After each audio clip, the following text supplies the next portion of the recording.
وإذ قال إبراهيم رب أرني كيف تحيي الموتى قال أولم تؤمن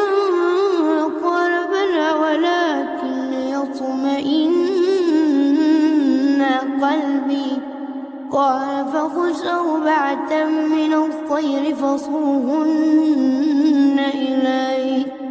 ثم اجعل على كل جبل منهن جزءا ثم ادعهن يأتينك سعيا واعلم أن الله عزيز حكيم.